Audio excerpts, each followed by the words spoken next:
com vocês aqui. Então, boa... Oportunidade de a gente poder dialogar mais, fazer esse momento de intercâmbio. Quero agradecer muito, novamente, à professora Avani, ao Felipe, por terem feito esse convite. Eu adoro esses momentos. Adoro fazer esse intercâmbio de conversar, porque quando a gente está nesses momentos, a gente está querendo também aprender, né? Dialogar mais, refletir mais. Se a gente não for para uma sala de aula, não for para um momento como esse, para fazer trocas, a gente não está fazendo o processo de aprendizagem. Aí eu preparei uma coisa bem mais simples. Assim, no visualmente eu não me cobrem não, viu? Porque minha criatividade está zerada há alguns anos. Aí eu fiz uma apresentação para a gente poder trabalhar um pouco, para poder nos guiar, mas depois a gente faz alguns momentos de discussão. Vou botar a tela inteira. Deixa eu só dar uma entrada aqui e agradecer a sua cooperação aí, participação, grande parceiro nosso sempre, né, assim, prestigiando o projeto Se o Céu For Bom com Triunfo. A gente agradece aqui, né? Então, assim, é um momento muito especial para a gente. Infelizmente, a gente chegou num momento, de fato, que muita gente já está meio saturada de tanta live, tanta coisa, né? Então, mas isso a gente vai divulgar depois, da melhor forma possível. Vamos dialogar aí para ver como é que pode ser, se vai ser no YouTube, mas muito obrigada, seja bem-vindo, né? E a casa é sua. Eu vou aqui me esconder, ficar só ouvindo a sua apresentação, Maravilha. tá bom? Beijo grande e Vou colocar a obrigada. tela inteira, para todos verem, é mais fácil. A qualquer momento que vocês quiserem perguntar, interromper, não tem problema nenhum. O processo dialogado é o mais interessante. Como eu disse, essa arte era do próprio PowerPoint, então deem 10 para o PowerPoint, não para mim. É um tema que particularmente eu gosto, eu sempre quis pesquisar até mais sobre, porque eu já trabalhava dentro da economia solidária, ou de pesquisas sobre aglomerações produtivas, entender um pouco sobre aglomerações de determinados segmentos, e sempre aparecia esses temas da parte de cultura, de criatividade, de inovação, e às vezes falta um pouco oportunidade, e o tempo também não permite para a gente. A gente sempre se mantém de alguma forma antenado com a questão, tenta se manter ativo nas leituras, acompanhando algumas informações, até porque o setor de economia da cultura e economia da criatividade são bem amplos, né? E percorre, na verdade, várias instâncias que às vezes muitos não podem estar cientes. E, na verdade, é um conceito até bastante subjetivo, porque isso vai depender até até onde determinados pessoas que pesquisam, o Estado e os gestores públicos vão abranger ao realizar algum marco legal, alguma política para poder alcançar esses setores. O quão eles conseguem verificar o impacto deles. Aí eu fiz uma proposta de uma breve dinâmica. É bem simples essa aqui. Trazer 3 perguntinhas para a gente poder usar essas informações, porque é uma forma de a gente captar de vocês um pouco o que, é que vocês estão pensando. É bem simples. Cadê? Presentes? É uma brincadeira bem simples. Vocês vão usar o celular de vocês, ou o computador mesmo, não tem problema, seja qual for. Vocês vão entrar nesse site que está aí colocado aí em cima, www.mente.com. E coloca esse códigozinho aqui que está aparecendo, que eu estou destacando, 29 59 55 3. Aí vai aparecer para você colocar até 3 palavrinhas. Não é para definir, explicar texto, nada não. É só para botar 3 palavrinhas. O que significa para você? O que significaria economia? Não existe resposta errada também. É só para ver que tipo de sentimentos, relações vocês fazem quando vocês escutam, leem a palavra economia. Então, apenas 3 palavrinhas ou 3 termos. Pode ser? Vamos lá? Bom, enquanto vocês vão colocando aí, a gente vai fazer tem mais outras 2 perguntas. a gente poder trabalhar. Eu gosto desse tipo de dinâmica. E aí, às vezes a pessoa tem dificuldade, às vezes, de interagir um pouco em alguns momentos. Aí eu faço um pouco para poder quebrar o gelo, para poder a gente conseguir dialogar e eu tentar entender aonde o pessoal está pensando sobre isso. E só retomando um pouco o que eu estava falando antes, o que vocês estão inserindo aí, quando eu trabalhava em Serra Talhada, mas não acabei ficando muito mais inserido nas discussões sobre a parte de rural. Acabou sendo sempre foi meu tema de maior interesse, mas quando eu passei a vir aqui trabalhar em Recife, eu passei a estudar sobre a parte mais de consumo, que eu dou aula nesse curso de ciências do consumo, começou a aparecer de novo um pouco esse tipo de temática, porque a gente acaba entrando muito na perspectiva da questão da criatividade, do setor de tecnologia, da área de design, desses setores criativos e que trabalham por remete à questão da cultura, como é que as pessoas consomem esses tipos de produtos, valores. Aí foi até interessante, porque eu acho que às vezes a gente consegue fazer pesquisa, se interessar em fazer pesquisa quando a gente é provocado. Aí foi legal essa provocação de vocês, esse interesse de pensar sobre esse tema.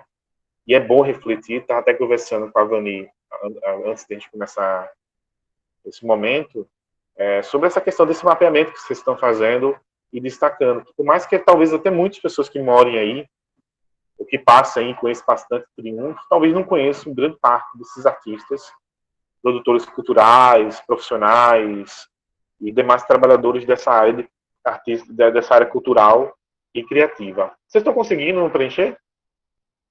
Só botar um sim ou não aí no chat que eu vejo. Então, para ver se está tendo alguma falha. Sim, beleza. Valeu, Felipe. E me traz muitas percepções, porque, na verdade, até o próprio projeto, enquanto eu acompanho pelo Instagram, pode ser também, Avani, também. Aí a gente pegar expressões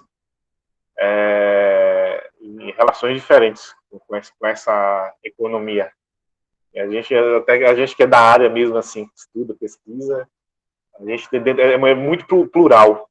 É muito plural essa área. Às vezes as pessoas querem colocar rótulos, definições para engessar, e eu não acho que seja caminho. Mas, de fato, escassez, eu acho que é um dos temas que mais recorrentes nas definições, conceitos de economia, porque a gente sempre está trabalhando com bens, serviços, com determinadas limitações, e a gente precisa sempre pensar nesses processos de alocação, de gestão.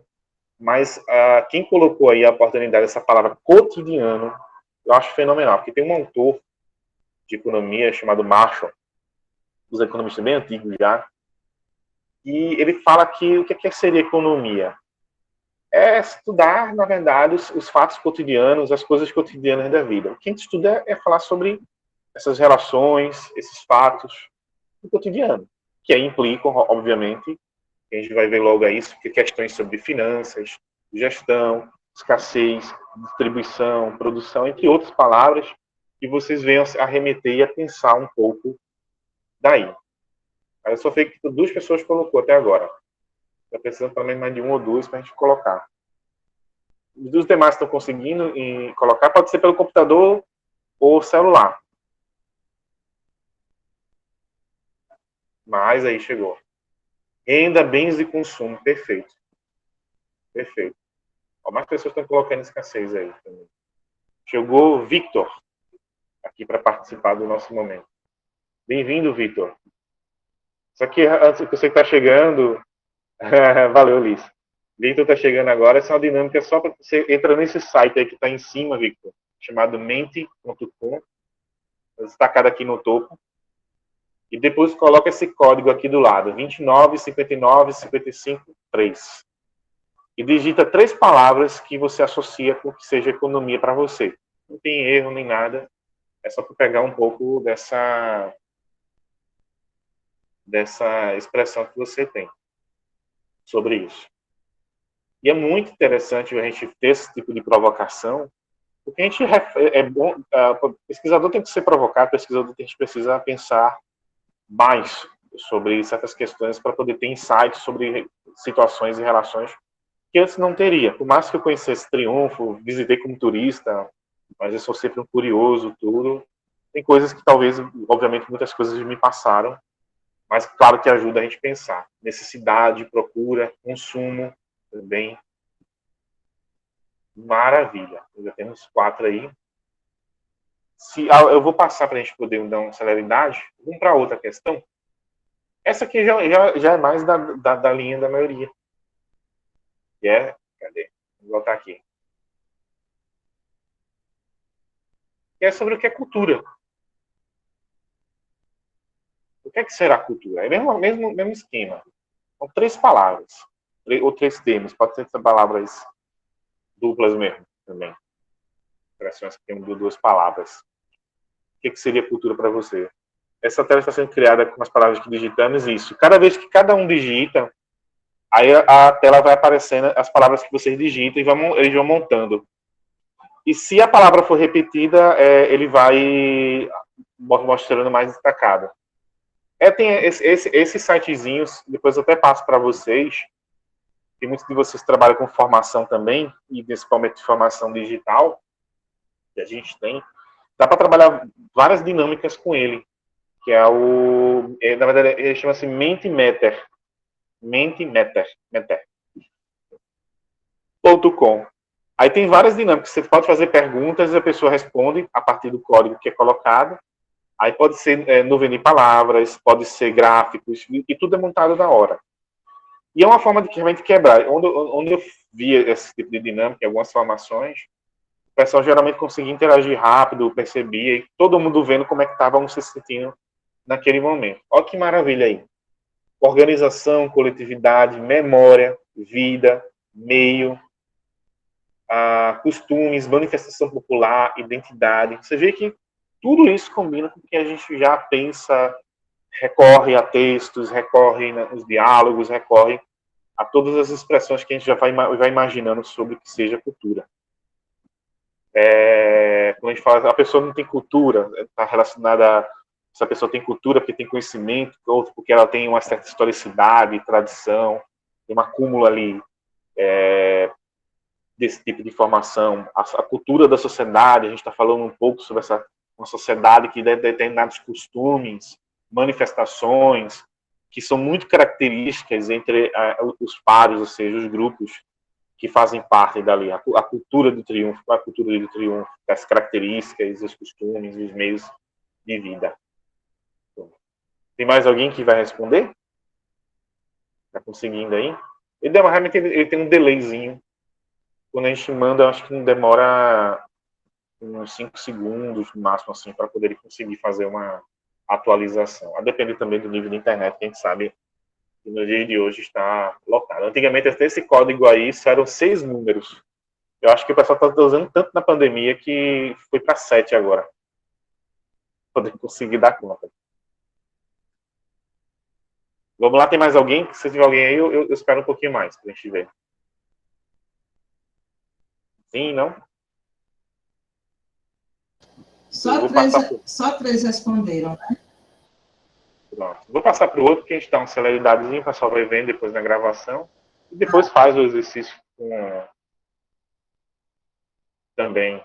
Tem outras aplicações que são bem interessantes. E olha que eu faço essas coisas eu gosto muito de coisa digital, mas até uns alunos ficavam impressionados, porque eu disse que na verdade não gostava tanto de tecnologias. Eu gosto mais de livro de papel, de ver as coisas, tocar as coisas. Eu já sou muito tradicional. Minha casa é cheia de coisas de artesanato, máquina de escrever, sou totalmente nostálgico. Mas eu uso isso porque eu acho que é muito pertinente dentro dos contextos que a gente trabalha hoje de educação, a gente precisa. E a pergunta aqui, que a gente vai trabalhar um pouco hoje para poder estar discutindo, dialogando entre a gente, seria o que é a economia da cultura? O que é essa economia da cultura? O que vocês acham que seja? Um ramo de pensamento teórico das ciências econômicas. A gente está falando que de várias ideias. E lembrando, não tem resposta errada. E é bom que também a gente faça esse tipo de exercício, esse tipo de dinâmica, porque às vezes até a própria definição, embora eu vou mostrar aqui um pouco mais à frente para vocês, se definir conceituar algo, às vezes a gente acaba fechando um pouco aquela discussão. E só que as discussões elas podem mudar a depender do tempo, do contexto, do local. A palavra, o termo, vai ganhando outros contornos, outras expressões. Por isso que eu acho divertido quando a gente tem esse contato com outras culturas, com outras pessoas, e a gente vai dialogando, porque a gente vai vendo a extensão que, às vezes, coisas que a gente vê no nosso cotidiano, elas vão se expandindo, transformando, mutando no tempo. Identidade, conhecimento, riqueza, perfeito. A gente vai trabalhar exatamente com essas palavras também. Quem mais aí? Um mais dois aí para a gente poder conseguir seguir. Porque virou aqui, né? Consumo cultural, fenômeno econômico, renda. Perfeito. E de fato, como a gente vai ver, a gente está falando sobre economia de fato, dentro da economia da cultura. A gente está tentando entender como é que funciona as expressões da produção, da geração de renda, da geração de consumo, da promoção do consumo. Só que pegando esses elementos que a gente viu lá atrás, no slide anterior, de cultura. Só que a gente está falando de cultura, e também é um termo bastante até abstrato, como a gente está colocando. Esse termo ganha, como se diz, outros contornos. Olha mais aí, foi o quê? Precificação cultural, sustentáveis, perfeito, consumo, eu já tinha visto. Apropriação também, que a gente vai falar bastante também um pouco disso. A questão até do processo que a gente fala sobre propriedade intelectual, direitos autorais, pega nessas questões de apropriação, de conhecimento, da identidade, a ideia da pertença, ainda mais no contexto que a gente está vivendo hoje de internet e redes sociais, que a gente vai ver um pouco mais à frente isso, em que, por exemplo, a gente está falando da colega de vocês que está aí, mostrando a questão do stencil que ela faz das obras. Existe um processo que a internetização permite que você alcance diversos públicos, novos contatos, consiga ampliar o seu trabalho, suas vendas, tudo, mas também tem um processo que, se a gente não proteger o que a gente tem, o que a gente conhece, o que é nossa identidade, o que são nossas características, outros podem tomar, infelizmente. Então, uma coisa que a gente precisa estar refletindo. E também colocaram aqui recursos. Sim, também são recursos. A gente vai discutir bastante sobre isso. Perfeito. Perfeito. Vou só voltar para a apresentação aqui, mas qualquer coisa a gente volta aqui sobre isso. Eu peguei algumas definições, só para poder ilustrar um pouco. Não sei se dá para ver bem aí, eu peguei a letra, deve ser melhor. Aí qualquer coisa depois no slide, eu coloquei o... não, eu tenho que até depois trocar. Eu vou botar o hiperlink para vocês clicarem e verem, e vou mandar alguns textos, quem quiser ler alguma coisa. Também dos materiais que eu fui retomando nos estudos e que eu tenho aqui também. A economia é uma ciência que estuda os processos de produção, distribuição, acumulação e consumo de bens materiais. Estuda também a sociedade que obtém, administra, modera e utiliza esses recursos. A economia da cultura seria a utilização metodológica desses instrumentos de economia, só que no campo da cultura. É aquilo, por exemplo, até numa conversa anterior que eu tive com alguns de vocês, no outro momento, eu dei um exemplo de um festival que eu participei de economia solidária, e chegou um momento que as pessoas pensaram assim, não, vamos trazer artistas. Disse, ótimo. Alguém chegou e disse, mas quanto é que vai ser o cachê deles? Aí alguém disse, mas não tem dinheiro para pagar eles. Então não vai chamar, não tem dinheiro para pagar. Aí alguém, no meio da conversa, disse, não, mas se eles vierem, a gente paga pelo menos o transporte, alguma coisa, e eles se divulgam. Só que a gente está falando o quê? O que seria o produto? Qual é a geração de valor desses grupos culturais que iam se apresentar? Até lembro que era um grupo de pastorinhos, se eu não me engano, que a gente estava falando. Adoro pastorinho. E ele disse, não, mas tem toda não eu, mas outras pessoas falando, tem toda uma tradição ali colocada, tem todo o treino da pessoa que ela faz para poder fazer aqueles momentos de diálogo, da dança, toda a expressão artística, de oferecer para o público um entretenimento, uma diversão, um conhecimento. como é que você entende esse valor, esses símbolos, e ao mesmo tempo você passa a precificar ele, a colocar eles em termos mercadológicos, porque ele é algo oferecido que as pessoas estão oferecendo seu trabalho ali naquele momento. Estão oferecendo seu produto, seu conhecimento. Então, como é que a gente precifica isso? Que até em outro momento a gente vai conversar um pouco sobre isso. Mas eu vou trazer alguns elementos sobre essa questão de precificação hoje. Então, enfim, cultura, sim. Sim, esses conceitos aí são conceitos que eu peguei no texto, mas não quer dizer que vocês podem até botar outros contornos, outras nuances, acrescentar mais coisas.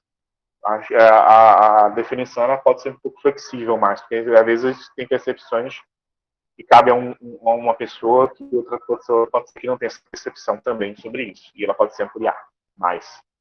Então, cultura ela descreve todo um conjunto de atitudes, crenças, características, costumes, valores e práticas que são comuns e compartilhados por algum determinado grupo.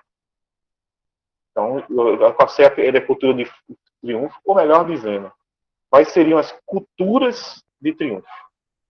São várias expressões culturais, das artísticas, dos costumes, das crenças, da história, das tradições. De toda a criatividade que é gerada, que vocês têm visto aí, que o projeto tem fortalecido. Aí eu coloquei também um pouco eu gosto muito dessa definição de economia criativa, que economia criativa é um conjunto de atividades econômicas relacionadas à produção e distribuição de bens e serviços, ou seja, toda a definição do que é economia, que a gente viu lá em cima. E depois que utilizam a criatividade e as habilidades, aí as habilidades dos indivíduos ou grupos como insumos primários. Isso entra como um caminho que serve para ampliar os ganhos com o uso da criatividade, conhecimento e desenvolvimento tecnológico. A incorporação da criatividade do produto e o aperfeiçoamento tecnológico fazem aumentar a produtividade do trabalho e o valor das mercadorias. Isso aqui vai fazer sentido quando eu tocar num ponto já adiante. Bom, e por que a gente às vezes tem uma certa dificuldade de entender o público, o consumidor, como tem colocado agora, de entender esse valor da cultura, o valor da criatividade? Uma pessoa vê uma peça de artesanato e vê assim, nossa, que lindo, eu quero muito. Aí a pessoa diz, R$50. Aí a pessoa diz, não, tá caro. Parece que a pessoa nesse momento desvaloriza o trabalho do outro. Mas por que ele pagaria R$500? Eu não sei os preços dessas coisas, não, que eu não vou. Mas alguém deve saber mais. Sei lá, R$500, R$1.000 por um abadá, para poder ir para um show de não sei o quê. Mas o cara não tá. Você pagaria R$500.000 para ver um show de algum artista famoso? E a pessoa reclama, às vezes, de pagar R$50 ou menos em determinadas outras expressões. Como é que isso se dá? Depois a gente vai até falar um pouco sobre isso. Mas até um pouco que eu posso trazer para vocês, dessa dificuldade das pessoas saberem valorar determinadas expressões artísticas, isso já vem de muito tempo. Porque já era algo, por exemplo, a ideia das artes, da cultura, era algo muito a ver com prestígio, com status. Ou seja, a nobreza, os nobres da realeza, né, da monarquia, ou pessoas ricas, burguesas, que tinham dinheiro e pagavam para assistir ou consumir determinados produtos culturais e criativos. Claro que tinha suas expressões culturais, como posso dizer assim, dentro dos contextos populares. E muitas dessas expressões populares que já existiam há mais de século, hoje são bastante reconhecidas, valoradas, como vários tipos de atividades brincantes, como até uma que eu amo, que é o maracatu, de Baxuto.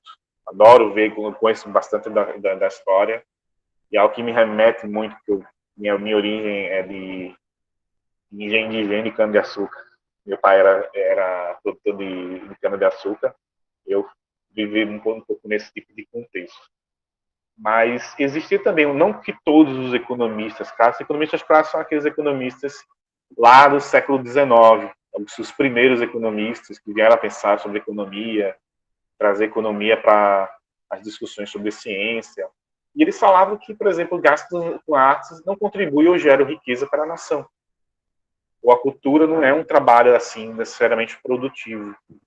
As pessoas relegavam muito desses pensadores a que ela pudesse ter uma contribuição para a economia local, a economia do país, Claro que isso não é consenso. Na verdade, entre os próprios, que eu estou citando aqui, entre outros depois. Muitos vão perceber aos poucos, mas não se tinha estudos, não se tinha discussões mais aprofundadas para poder entender o real impacto, por exemplo, de determinadas expressões artísticas para uma economia local. O que representa, por exemplo, algo que eu sempre lembro, assim, que muitos municípios vocês têm aí, no caso, os teatros ou os cinemas que eram da cidade, os teatros da cidade, e as pessoas têm memória. Tem algumas cidades que, infelizmente, não tem mais. Existe só o depósito, ou que foram destruídos, mas que tinham algum valor tradicional, algum valor ali que as pessoas não conseguiram entender por que aquilo se deixou de existir, por que o cinema deixou de existir, o teatro deixou de existir em muitos municípios. Existe uma explicação que eu posso tentar dar, não é que seja definitiva, sobre esse processo.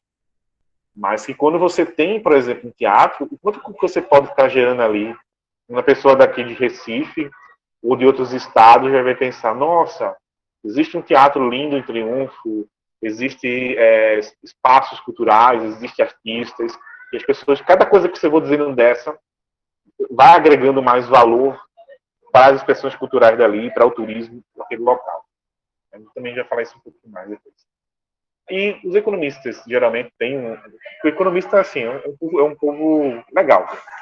Eu sou economista, a Vani também, mas às vezes a gente se habituala um pouco com algumas coisas, e existe um conceito que a gente trabalha que é bastante pertinente, que é que é a questão, por exemplo, um produto, um serviço, ele tem um valor. Ele tem um valor de funcionalidade, ele tem uma função. Ou seja, se a gente está usando aqui computador, que o computador serve para várias funções e usos para a gente. Mas existe algo que chama-se valor de troca, que é aquele valor, ou seja, quanto é que ele tem uma função para mim, ele tem uso para mim, mas será que ele tem uso para outras pessoas se interessariam por esse tipo de produto que eu estou usando aqui, esses computadores? Ah, sim, sim. Então, pode ser que ele teria, se ele tem valor de uso para outras pessoas, e o mercado se interessa por isso, ou seja, uma sociedade se interessa, ele pode também ter um valor de troca. Ou seja, esses dois valores somados é que vão dar o valor final lá da mercadoria. Só que o que a gente vai ver depois é que nesse meio mais artístico, cultural, criativo, principalmente da parte cultural, de quem trabalha com parte de expressão, falando já do miolo principal que eu considero para a gente nossa discussão aqui, quem faz obra de artes, artesanato, artista das diversas expressões artísticas, do cantor, que trabalha com teatro, entre outras questões, vocês depois me lembram aí para poder repetir, é que existe a questão do valor expressivo, algo que você não consegue medir só por uma questão de funcionalidade, de ter uma função, um uso, ou um valor que seja trocável no mercado. Mas que ele é a mais das pessoas. Imagine a expressão, eu pegando um pouco da inocência das crianças, imagine a sensação de uma criança quando ela vai para ver um artista fazer algum tipo de atividade na rua mesmo. Se vocês lembram, eu faço esse exercício na mente de vocês, ou vocês mesmos se já tiverem essa sensação. Está vendo um artista, alguém fazendo a expressão, cantando, o que for, e a pessoa vê pela primeira vez, essa sensação que é gerada nessa criança é um pouco do que a gente pode tentar compreender do que seja esse valor expressivo. Que gera um impacto que vai além de algo que possa ser até, digamos, precificado. E essas áreas culturais geram muito disso. Uma vez eu fiz uma viagem, e que até eu nunca me esqueço, em 2 momentos, em 2 países, para 2 eventos. Um dos eventos eu encontrei tenores cantando ópera no meio da rua. E, cara, eu acho que eu fiquei 2 horas, que eu adoro. Eu fiquei 2 horas escutando, eu e minha esposa pararam escutando todo o repertório que eles faziam, que a gente só pegava feito um potpourri, pedaços e uma expressão. Eu parecia, assim, a pessoa mais tranquila, feliz da vida, porque foi um impacto muito grande para mim. Não tem como até o VAR saber dar um preço final aqui, olha, eu teria pago mais. o dinheiro que pude ali dar na hora, eu dei. E em outro momento foi um artista, depois eu até sigo esse rapaz, eu esqueci até o nome dele. Ele é cantor na Argentina, tudo, e cantava na rua.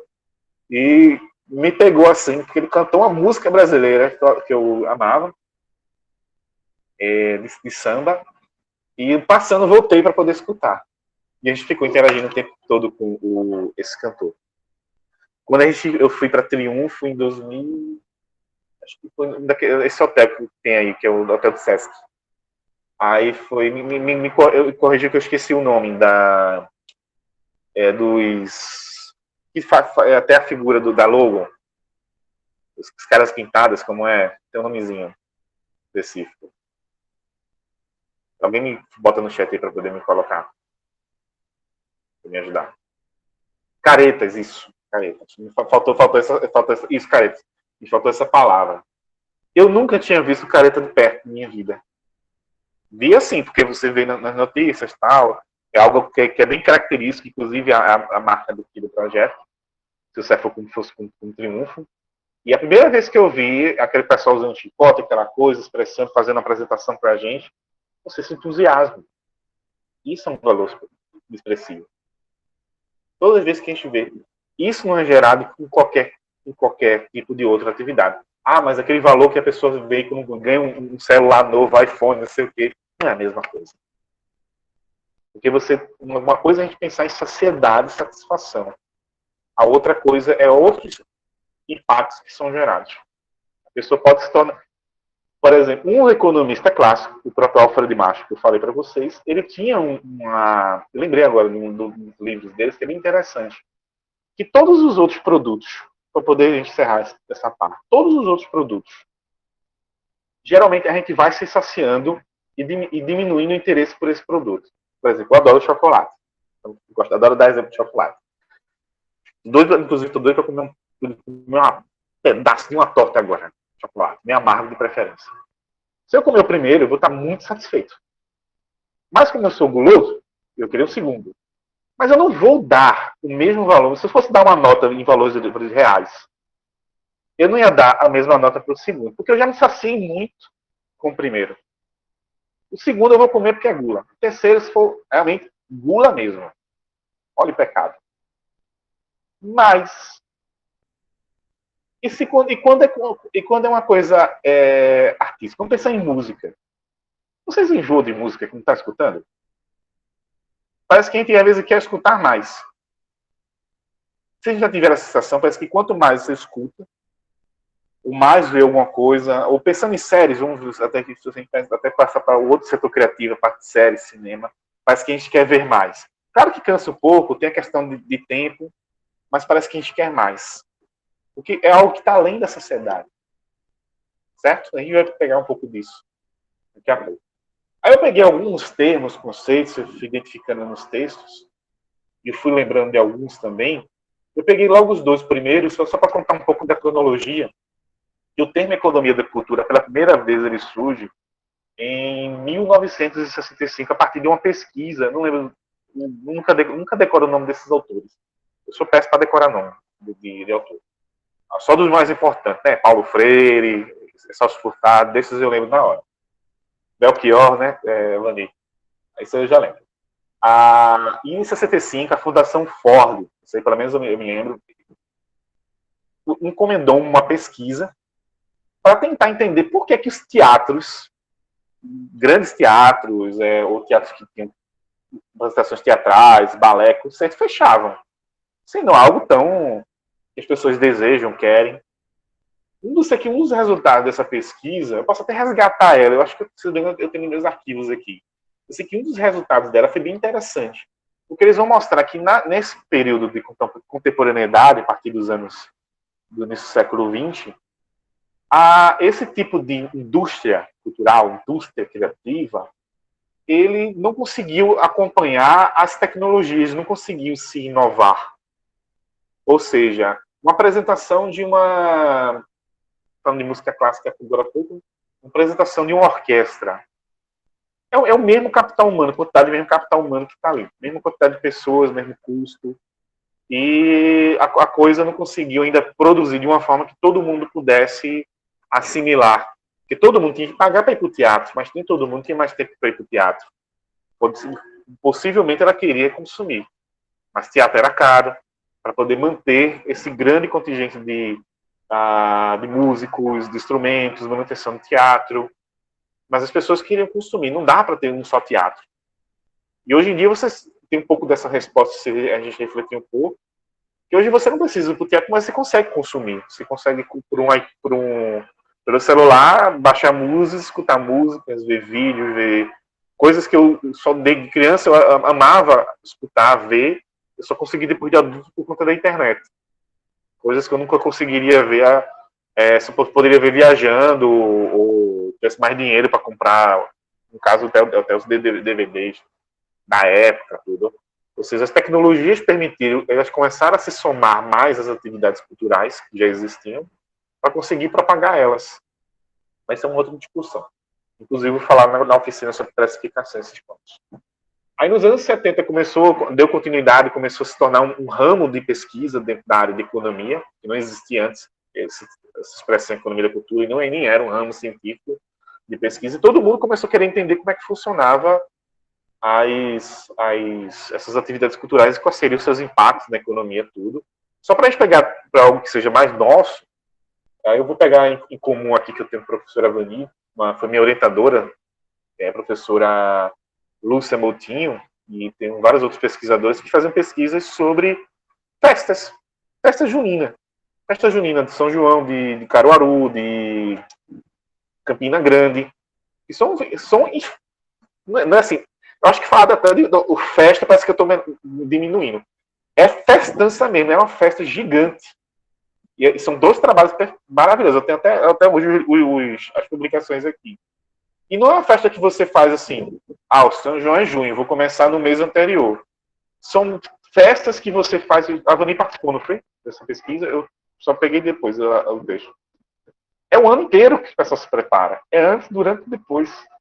Então, isso ativa toda a economia de Caruaru, toda a economia de Campina Grande, e que não só se remete à cidade em si, né? A Campina Grande e o Caruaru, que acaba também pegando vários outros municípios. Ou seja, imagine o preparo que você tem para isso. Imagine o carnaval lá do Rio de Janeiro. Os caras passam um ano. Então, movimenta a economia de uma comunidade, de milhares de trabalhadores. Daí você começa a ter. Ou quando vocês começam a pensar, e as atividades que tem triunfo? Tem aquele Festival da Juventude, tem o Carnaval, sendo isso. Valeu, Avani. E tem outras atividades aí. A pessoa não se prepara de um dia para o outro. Pense o quanto até quando eu dou mentoria para alguns empreendimentos, eu tenho uns projetos de mentoria para empreendedorismo, aí eu utilizo algumas metodologias para identificar com eles o passo a passo das coisas. Eles mesmo, quando começam a colocar as informações, eu vou trabalhando junto com eles, eles veem a quantidade de tarefas que eles precisam fazer para poder prestar um serviço ou um produto que eles estão fazendo. Isso que eu estou falando, a mentoria que eu faço é com o pessoal que está fazendo parte de alimentos, confecção, coisas até menores. Mas imagine se a gente for pegar para o setor cultural. Quantas tarefas, quantas etapas tem para fazer alguma coisa. Então, movimenta muitos atividades. Por isso que a gente, quando fala turismo não tem como você definir como uma coisa só. É um conjunto, na verdade, de vários outros setores que estão congregados para poder trabalhar para aquilo ali. Da rede hoteleira, das atividades culturais, rede gastronômica, enfim. Sim, aí só a partir dos anos 90 começou a ter mais estudos, cada vez mais, e políticas públicas, inclusive. Inclusive, nos anos 90, até a economia criativa, ela passa a surgir de fato. Na Inglaterra, principalmente, a partir acho que era Tony Blair, se eu não me engano, o primeiro-ministro da Inglaterra na época, no final dos anos 90, e que ele começou a ver que existia essa indústria cultural, que ele chamava na época indústria criativa, na verdade foi o primeiro nome que ele deu, depois ficou cunhado o termo economia criativa. E que são temas que a gente pode até discutir se tem ou não diferenças, economia criativa, cultural, mas que não importa tanto. Eu, até, pelo menos, eu gosto de trabalhar que economia da cultura é algo mais guarda-chuva, enquanto a economia criativa, a indústria da criatividade ou criativa, entre outros, são como se fossem partes da economia da cultura. Isso a gente pode dialogar, eu não me fecho nunca a esse tipo de expressão. E eu coloquei uma série de termos aqui que vocês estão vendo, criatividade, inovação em tecnologias, comunicação, porque a gente não pode falar da economia da cultura sem falar de bens materiais e imateriais, ainda mais no contexto de Pernambuco, que a gente tem bastante forte isso com relação a, por exemplo, aos patrimônios imateriais que nós temos, de artistas, entre outros produtos, né? Fala bolo de rolo, só no Pernambuco tem que falar de bolo de ouro, né? A oralidade, exatamente, perfeito. Que caberia muitas outras palavras aqui. Botei só que foi bem rápido para eu defensar. A propriedade intelectual, de direito autoral que a gente deu uma pintada logo no início, que é o que cada vez fica necessário a gente pensar, porque é o direito da imagem, que é o direito da imagem que se criou, o direito dessa oralidade, dessas expressões, que mesmo que às vezes você não tenha um autor específico, digamos assim, mas às vezes são expressões culturais, tradicionais, que já estão há mais de século nesse município. Aí vem outro que quer se apropriar de cantigas e músicas populares que ninguém sabe o autor, ou esse autor morreu há mais de 100 anos. Aí vem alguém se apropria e tentar registrar isso.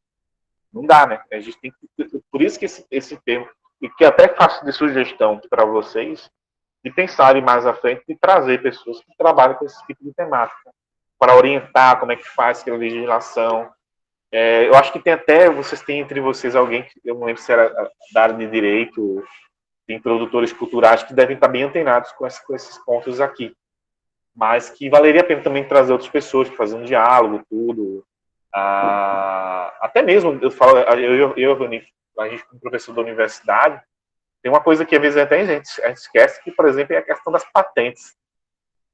Que às vezes não é muito incentivado, e a gente às vezes não sabe nem como fazer uma patente quando a gente faz algum tipo de produto, ou desenvolve algum tipo de metodologia, técnica, para patentear isso. A gente está vendo um movimento agora para poder incentivar mais. Até porque nossa área acaba não sendo muito tão incentivada assim quanto as outras áreas mais técnicas, né? Pessoal de saúde, das engenharias, entre outras coisas. Mas que existe para nós. Só que acaba não sendo da nossa tradição, infelizmente.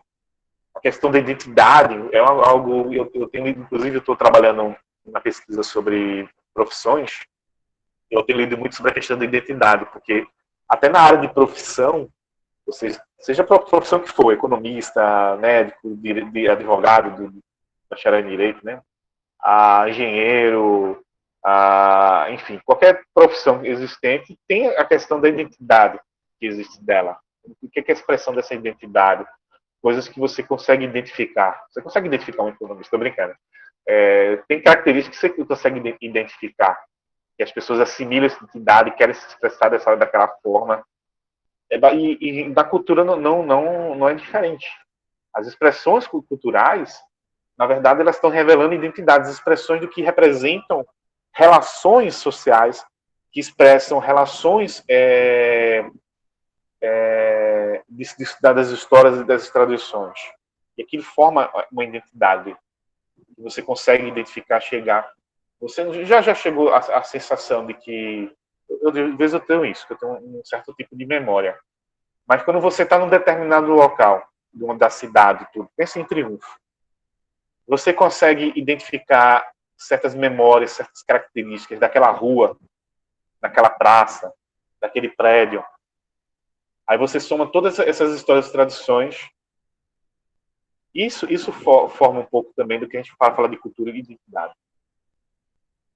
Os valores, então, duas palavras que são pertinentes, que a gente vai utilizar bastante na oficina sobre precificação, é entender o que é valor, além daquela questão do valor de expressão, eu tenho a mesma sensação, principalmente porque eu morei em vários bairros em Recife, mas eu tenho alguns que eu tenho aquela sensação nostálgica.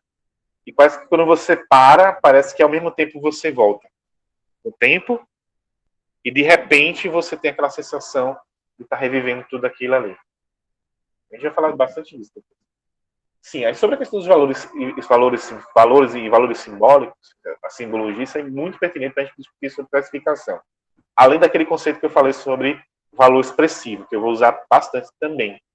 Porque o que a gente está falando, por exemplo, imagina, você está pense num momento de festividades que vocês tiverem aí, tem características, relações que você não consegue, por exemplo, explicar, somente descrever. Mas você compreende elas, você faz parte delas. E às vezes são expressões simbólicas, são coisas que só você, quem faz parte daquilo ali, consegue enxergar. Eu passo pela mesma rua que eles comentou aí, eu não vou enxergar essa mesma memória dela, que é uma memória afetiva, uma memória relacional. Eu vou estar em certos momentos de atividades aí, que às vezes eu não vou conseguir captar o mesmo que outros que já estão convivendo naquele espaço. Sei lá, vocês estão, por exemplo, numa feira de artesanato. Às vezes há características, expressões, falas, que são muito pertinentes àquele lugar. Que às vezes muita gente, pessoas de fora, não conseguem compreender, mas que existe todo um valor ali que faz com que seja muito mais expressivo, vamos colocar assim também, daquele objeto. Não é só um artesanato, não é só a pessoa fez um artesanato lá, a gente estava até mostrando aqui antes do início da gravação, aí eu e a Evani mostrando as coleções da gente, né? Era dos Estêncio e eu do meu São Francisco. Isso para mim não é só São Francisco, isso aqui tem uma história por trás. Isso para mim é muito forte e muito simbólico. Eu sou devoto de São Francisco, por N motivos há muito tempo também. Eu sou protetor de animais. Eu tenho aqui 6 gatos e 2 estão ali na porta, só vigiando a rua, né? Mas olha só, não tem que fazer esses gatos. Aí isso me remete a várias questões. Então, para mim, por exemplo, se uma peça dessa minha de São Francisco não seria vendida apenas pelo valor, digamos, somente do tempo que ele foi feito, da tinta que foi usada, dos materiais. Existem várias questões ali. Existe a história do próprio artista, os artistas que fizeram. Existe a história de quem adquire. E isso são simbologias que você não consegue, às vezes, avaliar. Aí a Vani ganhou de mim. E tem passarinho também. 4 gatos. Eu estou com 6 gatos. 4 daqui de casa e 2 que eu estou em lá temporária. Aí quem quiser uma gata, eu estou logo avisando, quem quiser botar uma gata preta, que sobe em grade e que mia o dia todo, eu estou cedendo. É linda ela. Ah, maravilha, maravilha. Vamos, animais. Aí onde é que está essa economia da cultura? Algumas coisas a gente já falou. Eita, a gente já falou um pouco aqui. Não, eu já não sei o que fazer com isso daqui. Eu tô pensando que eu tô tocando boiado aqui. Criando boi. Que é comida, come o dia inteiro, limpar as coisas. E ainda fica olhando para eles dormindo na nossa frente. Como se nada tivesse acontecendo. Mas vamos lá. Bom lá. Aí você também tem a questão, por exemplo, do... Como é que chama? Sim, onde está a economia da cultura? Ela está no artesanato, nas festividades, como a gente falou, nós temos vários tipos de festas e expressões. Nas indústrias culturais que, de alguma forma, produzem, empresas privadas que, de alguma forma, estão reproduzindo isso, no turismo, no patrimônio, na música, na moda, nos equipamentos, que a gente falou, nos museus também, depois que a gente fala de museu.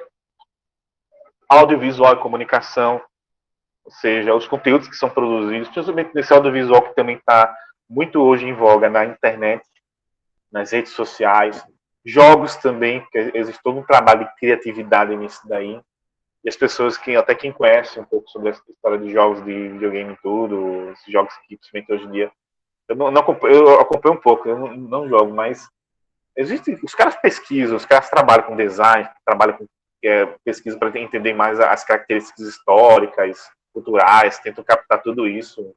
Eu acho perfeito esse tipo de atividades, os aplicativos, porque sempre pensando também no consumidor, né? Esse é outro ponto. A propaganda, a publicidade, a parte de criação, a editoração, a gastronomia. Enquanto a gastronomia é feliz dentro desse processo, porque tem tradições que remetem só àquele local.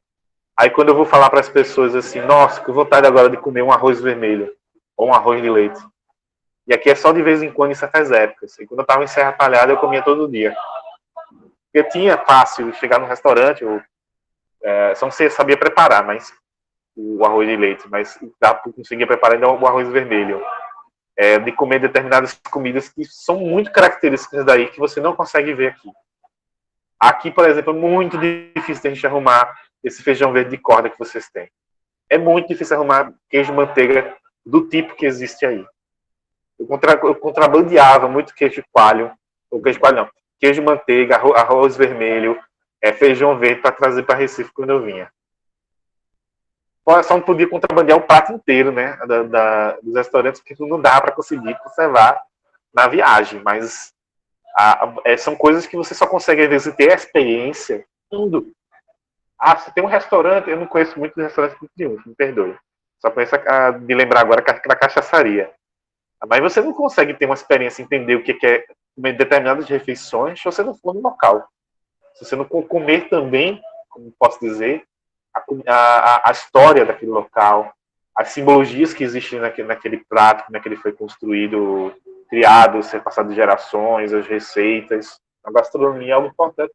Entre outros que eu não vou lembrar agora, mas que vocês podem ir completando na mente de vocês um pouco disso. Isso aqui eu coloquei só para você ver que é a mesma coisa parecida com o outro que eu montei.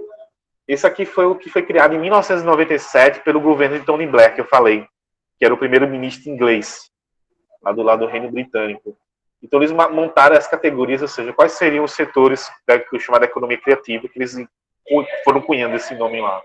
Aí em cada um, o que teria de atividades. Então eles conseguiram tentar traduzir isso para conseguir desenvolver políticas,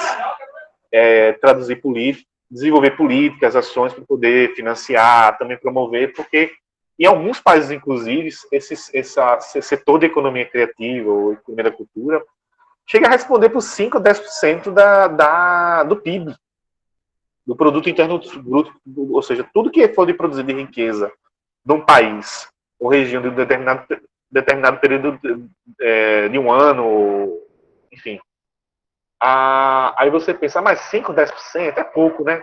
Gente, a agricultura em si, o PIB da agricultura no Brasil é cerca de 5%.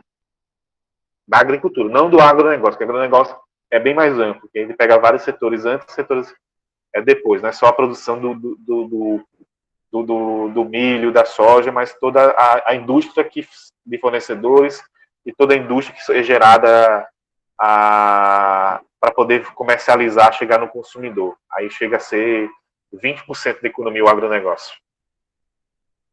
Aqui no Brasil, no caso, né? Mas em outros países não chega a ser isso também, porque também não tem agronegócio.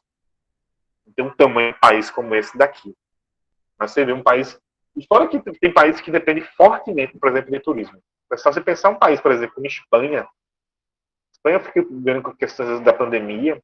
Eu não conheço, mas eu lia muito, eu adoro muito história. E, assim, é um país que, na verdade, o país em si é um museu ao ar livre. Porque todos os tipos de camadas históricas que você pode encontrar ali. História grega, história romana, história cartaginesa, história moura, né, das invasões moura dos árabes, de vários outros povos, está tudo ali expressado. É um país que vive muito do turismo, fortemente. E nessa pandemia a gente sabe que isso aí foi solapado. Foi muito prejudicado. Aí onde é que se localiza? Localiza no sentido de localização física mesmo. Não só na questão dos espaços, que a gente falou.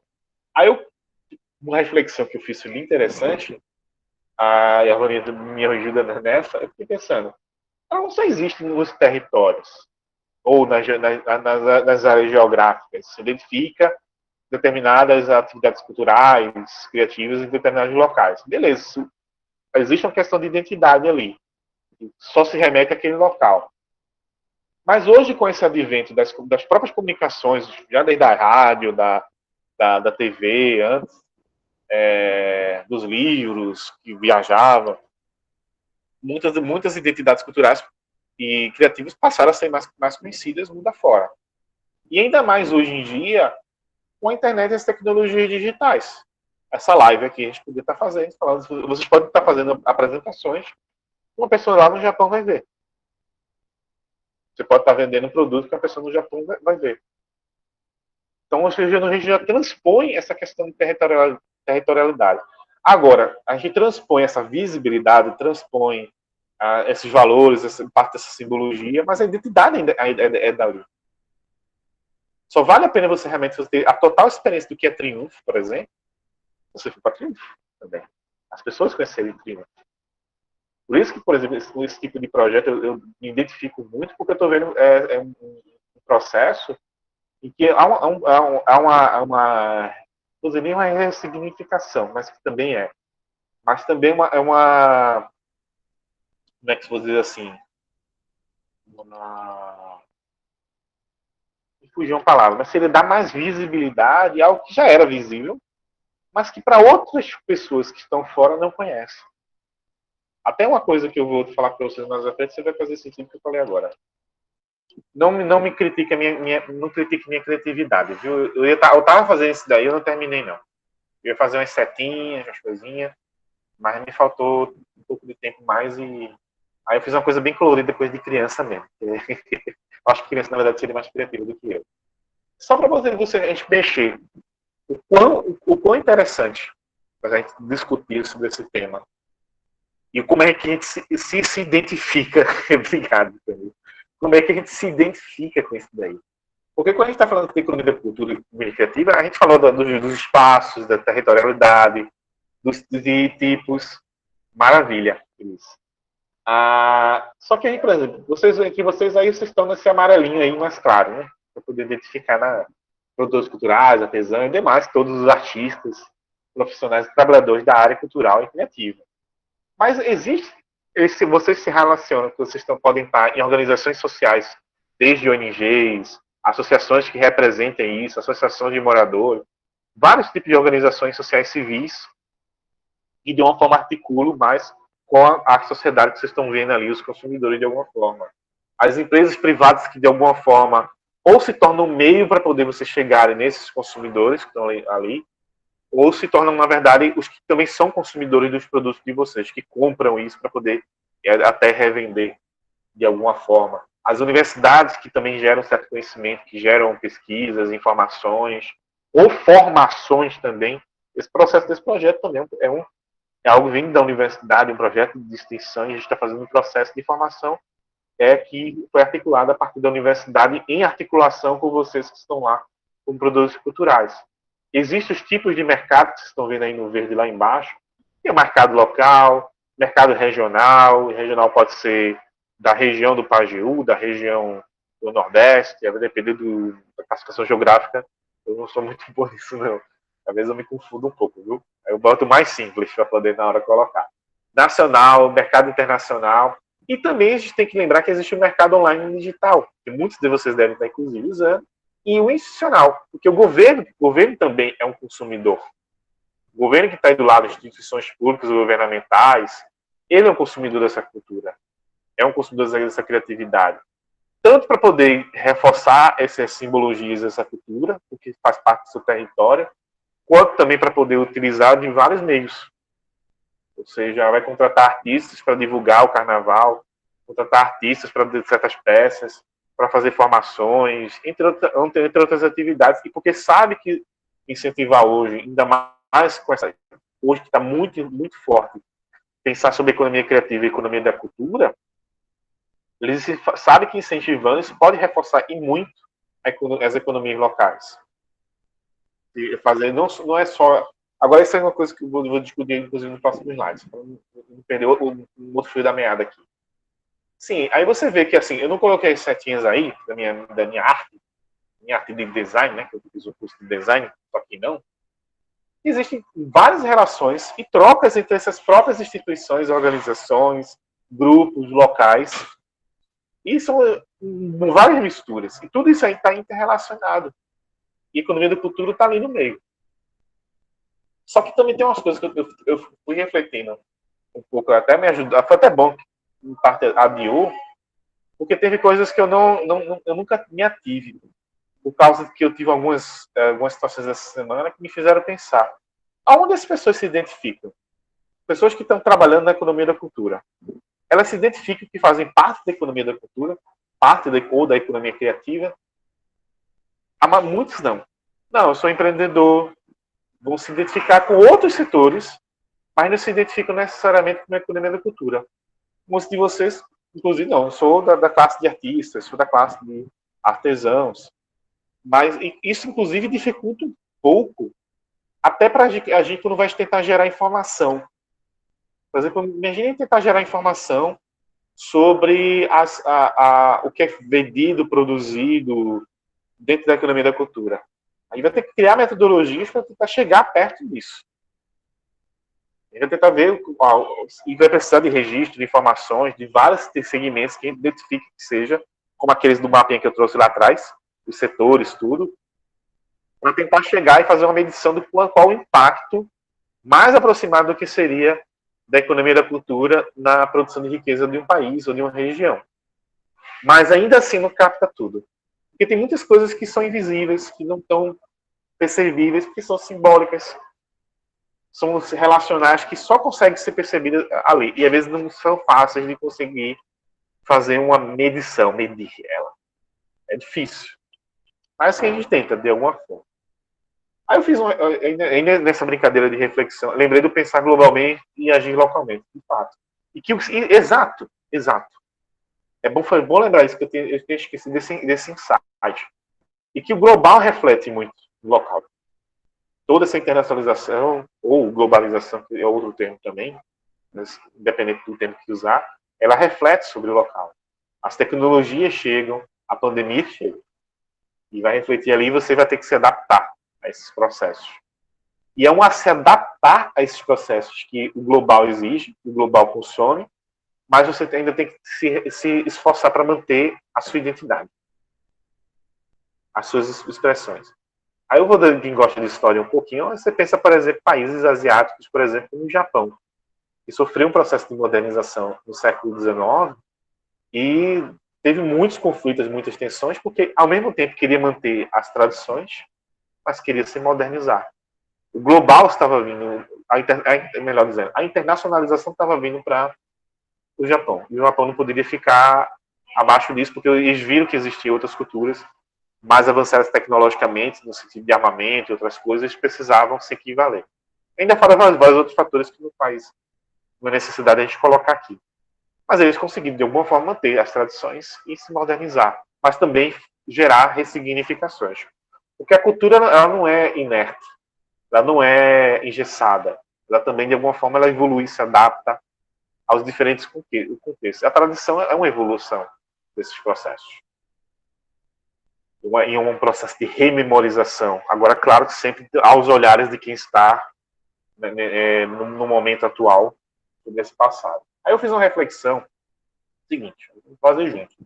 Para onde é que vai a economia da cultura em Triunfo? Ou se era um setor estratégico para esse município, para o município. Aí eu sei que vocês estão fazendo um mapeamento, eu sei que tem algumas estratégias que eu conversei com a Vani e Felipe outra vez.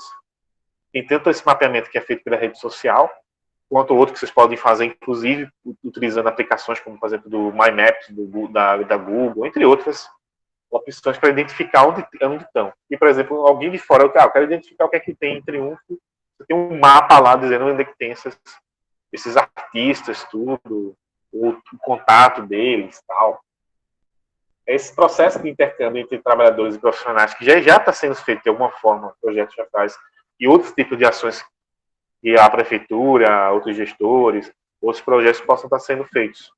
Eu não conheço muito, que tem um projeto, talvez até o Felipe fala melhor, eu não procurei, acabei não procurando muito ver, que tem o turismo criativo, que é uma startup que inclusive está incubada, que é uma empresa iniciante que está incubada aqui no Porto Digital, em Recife. Mas vários tipos de informações, como essa, como outras, a de precificação, essas que eu estou sugerindo, inclusive, sobre questão de direitos autorais, propriedade intelectual. Tudo isso é importante para a gente pensar estrategicamente, entender esse setor e promover esse setor. A própria divulgação, publicidade, pensar sobre isso, as articulações. Por isso que eu estava tentando fazer aquele mapinha lindo que eu fiz, para tentar mostrar para vocês mais essas relações, como é que elas funcionam. Agora, dentro do meu olhar. E provavelmente vocês têm um olhar diferente e entendem melhor como é que funcionam essas relações entre determinadas instituições e campos do que eu. Porque eu não estou aí para visualizar isso, não estou aí vivenciando isso e entender essas relações e essas simbologias. E são duas coisas que eu vou dar uma sugestão. Eu acho muito pertinente, porque eu tenho refletido muito sobre isso para outros contextos também, que a gente precisa gerar informações, métricas, dados, pesquisas, porque é com isso que você vai pensar de forma a melhor entender o que é o setor hoje, como é que eu posso pensar de forma estratégica para poder promover ele. Dados são importantes. Existem várias metodologias que você pode usar para captar essa. Uma dessas que vocês já estão utilizando, que é esse próprio mapeamento. Todo esse mapeamento que o Felipe, a Avani e os demais que estão participando do projeto estão fazendo já é riquíssimo. Eu nunca vi um material tão completo quanto esse sobre Triunfo. Antes, quando eu pesquisava Triunfo, eu lembro que eu tinha até alunos que tinham interesse para falar sobre Triunfo, sobre turismo, Triunfo, não sei o quê. A gente penava para conseguir informações. Imagina se a gente tivesse um material como esse hoje, para poder fazer uma pesquisa, um trabalho. Entre outros, pode ser gerado. E outra coisa é, aí eu vou dizer, entra muito dentro da parte de formação, que é pensar novas práticas de empreendedorismo, o que está muito em voga hoje. Eu tenho, inclusive, trabalhado com isso. Tudo bem que eu tenho trabalhado com negócios mais, como eu falei, de alimentos, né, de confecção, pessoal até de cabelo fazendo, que tem, alguns, inclusive, são desse setor criativo, mas, e que eu tento utilizar as metodologias para identificar melhor, visualizar melhor, entender melhor quais as estratégias que eles deveriam utilizar. Existem metodologias para isso. Porque às vezes a gente se centra muito hoje em dia a pensar soluções. Beleza, a solução é legal, pensar uma ideia para resolver é legal, mas a gente precisa pensar o problema. A gente tem que entender qual é o problema para poder, quais são as principais dores, ou de vocês, ou dos clientes, dos consumidores que vão consumir esse material artístico, cultural. A gente precisa entender isso para conseguir, de fato, desenvolver as soluções. Você pode partir da solução, mas tem que entender o problema e validar, ou seja, provar que esse problema de fato existe e que tem pessoas interessadas sobre isso. Porque às vezes eu vejo muitas campanhas, eu estou colocando isso porque eu vejo às vezes muitas campanhas, muitas ações, que às vezes não conseguem, por mais que promova, gaste publicidade, às vezes não consegue ter o retorno esperado para esse determinado público. Será que as pessoas querem realmente consumir produtos culturais em que estado? A pessoa não tem a principal dor de a pessoa chegar, quer consumir produtos culturais de Triunfo, ela ir aí. É distante, 7 horas de viagem, tem um problema na estrada quando chega perto. Então tem uma questão do tempo. Estou supondo, eu não sei de fato. Embora hoje tenha a questão do aeroporto lá em Serra Talhada, que eu acho que isso vai dar um alívio nessa dor fortemente. Facilita para a gente poder viajar, passar uns dias aí e voltar ainda de avião com um processo bem mais rápido de viagem do que viajar de ônibus, né? Aí eu estou colocando isso porque são coisas que é preciso, de fato, pensar. Entender melhor, entender o consumidor. E eu tenho acompanhado muito isso, tenho feito até curso sobre isso, para poder entender mais, porque eu trabalho no curso de Ciências do Consumo, eu tenho que entender ainda mais consumo fora, não só da parte da ótica do economista, né? Porque senão eu me quebro, né? Só pensar na ótica do economista. Tem que pensar em outras óticas também para poder compreender melhor. Eu tenho feito cursos nessa área, para poder ver, eu comecei a entender melhor coisas que se eu soubesse na época que eu trabalhava mais com economia solidária, trabalhava mais com esses grupos há muitos anos, eu teria feito muita coisa diferente. Teria feito muita coisa mesmo diferente. Aí esse é o último slide, vamos para o bate-papo, para a gente poder o que a gente faz aqui? Ocultar não, interromper compartilhamento. E ver as carinhas de vocês. Estavam todos aí com as janelas fechadas? Só escutando. E aí, o que vocês acham? Tem questões, perguntas, para a gente poder dialogar um pouco mais? Ideias para a gente poder seguir aqui? Pode abrir os microfones. Não vou pegar um gato para mostrar um gato que eu fiz em outra live. O gato fez sucesso. E aí, minha gente?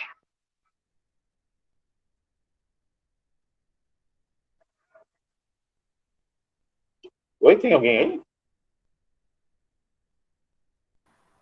Vitor? Tem sim. Tudo bem, Vitor? Que bom. Ai, meu Deus, estou todo desarrumado. Todos estamos. O segredo agora que eu descobri, às vezes, é botar um fundo assim. E ninguém vê, só vê um fundo verde. Aí fica uma coisa meio escura. Aconteceu um acidente, ó. Ô, rapaz. Mas tá bem, né? Vai curar. Bem. E amanhã já corre. Amanhã já vai correr. Faz tanto tempo que eu não tomei sol que aconteceu esse belíssimo de acidente.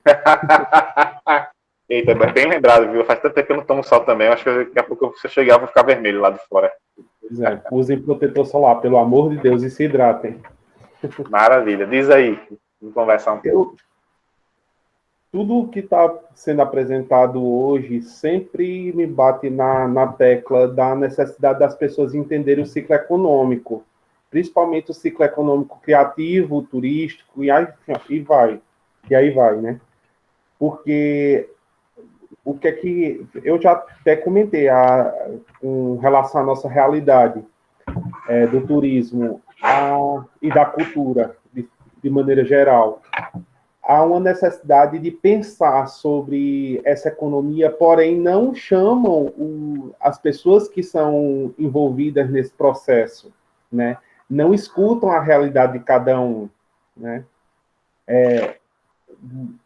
Existem, enfim, N realidades eu tiro por mim, porque além do ramo turístico, eu também tenho o ramo artístico, que não deixa de ser a mesma questão.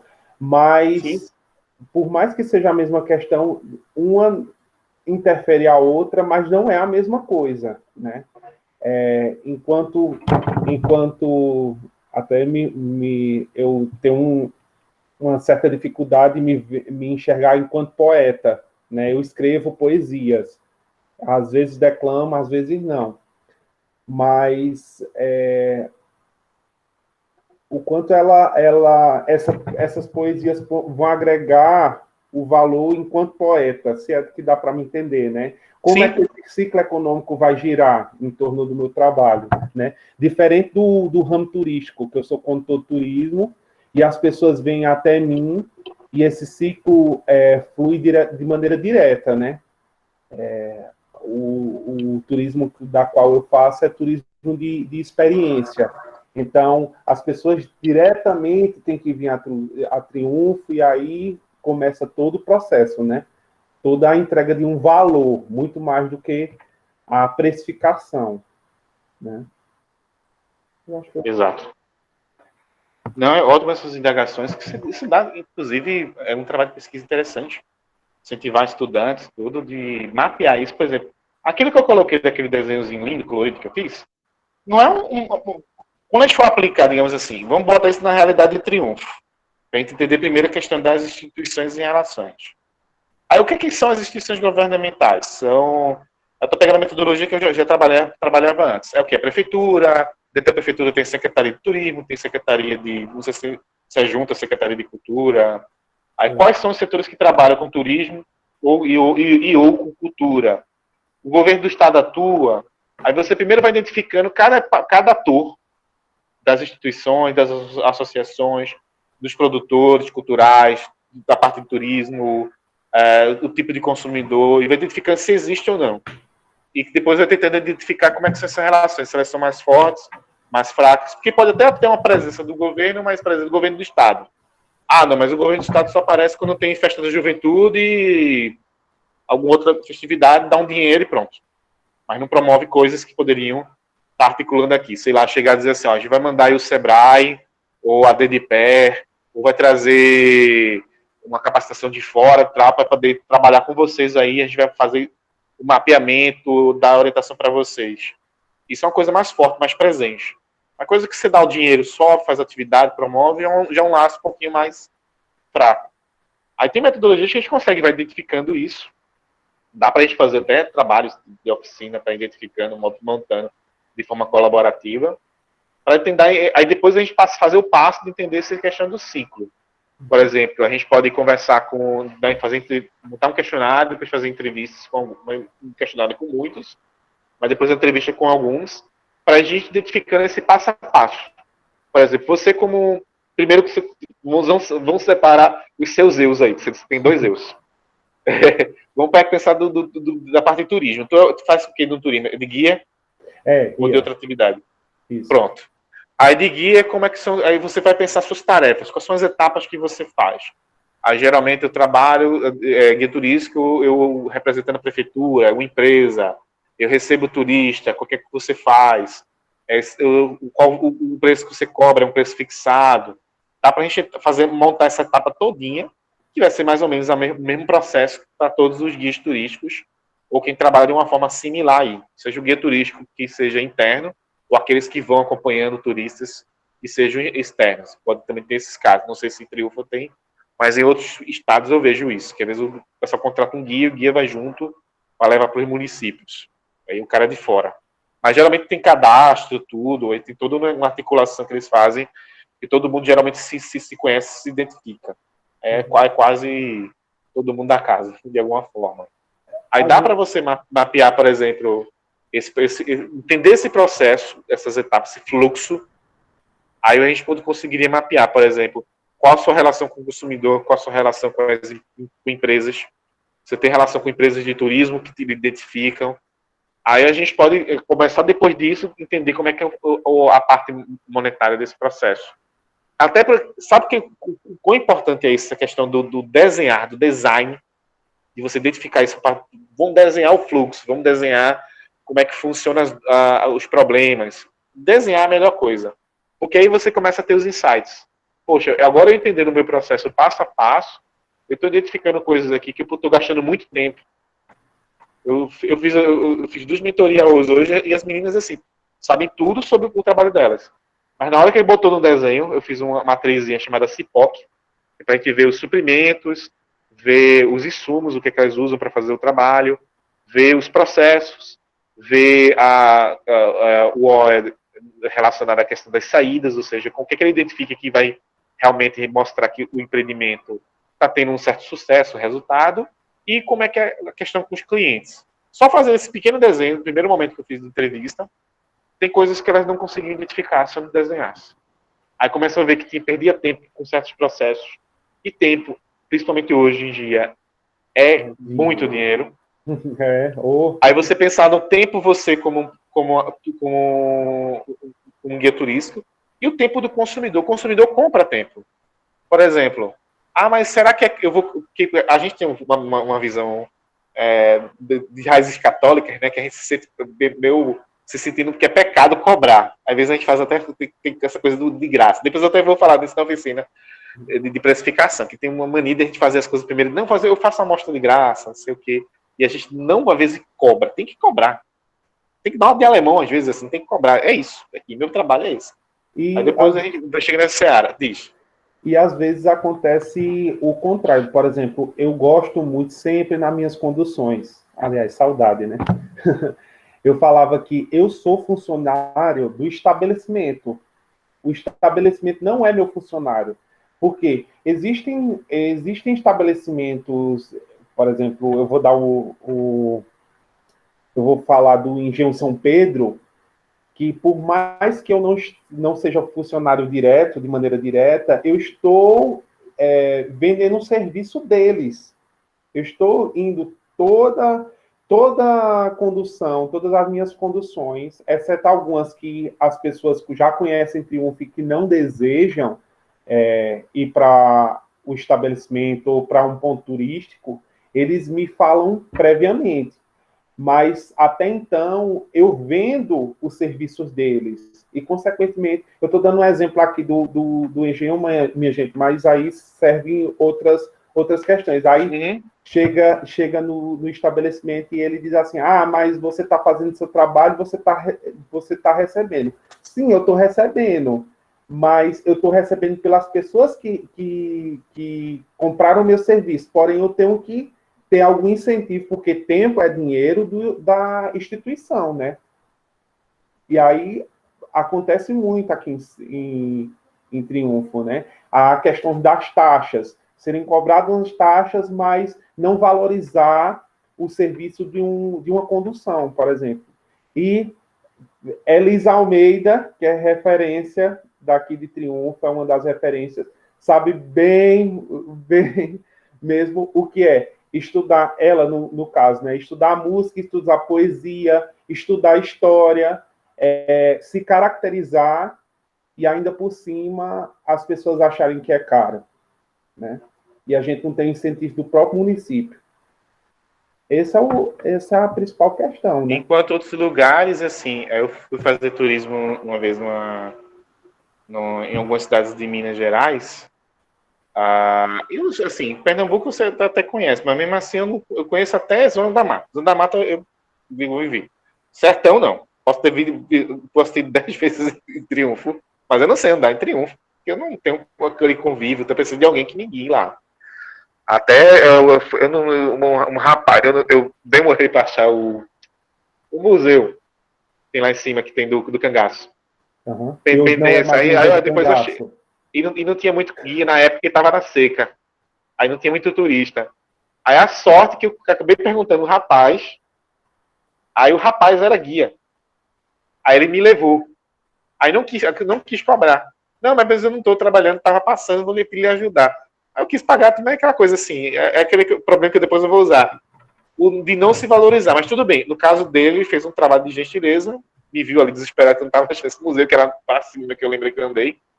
Aí eu estava andando para baixo da história. Porque eu não sabia usar, não usava Google Maps, essas coisas na época. Mas a gente fala disso. Aí, por exemplo, e o consumidor, por exemplo, eu quero comprar tempo.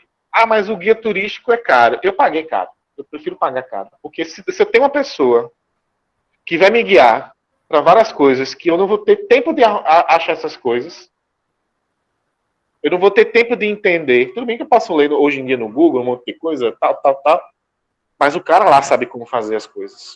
O cara lá sabe. Agora, tem claro que sempre tem algum e por isso que eu sempre reitero aquela questão de estar cadastrado. Eu vou no quem está cadastrado, tem registro dentro da região. Porque o cara sabe assim, chegar no Engenho São Pedro, eu não sei onde é. E às vezes a pessoa pode ser que não queira receber um turista naquela hora aleatória. Mas se for com um guia, uma pessoa de confiança. Então, quando eu pago um guia, eu estou pagando tempo também. Não é o tempo dele só, mas é o tempo que eu não vou perder de tentar achar esses locais. E você pode selecionar. Eu quero visitar isso. De lá eu quis conhecer a igreja. Aí eu não vou perder tempo, eu não vou saber identificar as igrejas, a história das igrejas. Aí eu disse, o meu pacote, eu negociei com ele, tem um preço, negociei, mas eu só quero conhecer a igreja e você me deixa depois no restaurante. Aí o cara me mostrou tudinho. Passava o tempo que eu quisesse, tal, personalizou todo o processo, eu comprei o tempo. Se eu fosse sozinho, que eu não sei andar, não tenho carro, não sei o quê, mesmo que eu tivesse. Aí essas questões que quando a gente vai discutindo, é que a gente vai tentando entender. Por exemplo, você falou de um processo que eu nunca ia identificar. Você acabou dizendo, eu vendo o serviço do outro também. Eu estou vendendo o meu serviço, mas quando eu entro no estabelecimento, eu acabo me tornando um prestador de serviço temporário daquele estabelecimento. E eu vendo para ele. E tem locais que precisa ter uma troca, um incentivo. Se ele não me der um dinheiro, mas que ele facilite outras coisas para mim, poder conseguir trazer mais esses clientes. Deixa. Tem outra questão também que no ramo turístico a gente vende o local, a gente vende serviço, mas às vezes não é colocado de maneira direta a condição climática e a área geográfica que a gente está. Como, por exemplo, o que aconteceu com a médica, com a cobra, agora que saiu no jornal, no Fantástico, que ela foi atacada por uma cobra. Foi aí, não, né? Não foi aqui. Foi, se eu não me engano, foi em Minas Gerais. Ave Maria, eu fiquei com medo agora de... Mas o que foi que aconteceu? Quem souber da área, por favor, fale que agora eu esqueci, minha gente. Mas eu sei o que tu vai dizer agora. A guia, ela conhecia o local, né? Mas o que é que acontece? Estava acontecendo... parece que estava uma área não é a área do Pantanal, mas estava acontecendo queimadas. E aí, obviamente, os animais, eles vão para as proximidades, enfim. E ela teve a infeliz coincidência de estar na cachoeira e ela ser atacada por uma cobra por conta dessa condição. Então, Quem teve todo o aparato, a questão técnica para que ela fosse socorrida imediatamente foi o guia, foi a guia, na realidade. E aí, dessa condição, foram vistos N formas, ela foi levada de tirolesa, enfim. Porque o que é que acontece? E eu digo aqui com relação a Triunfo, minha realidade. É tudo bonito, é tudo maravilhoso, mas esquece que a gente tem que ver de forma estratégica se acontecer alguma coisa.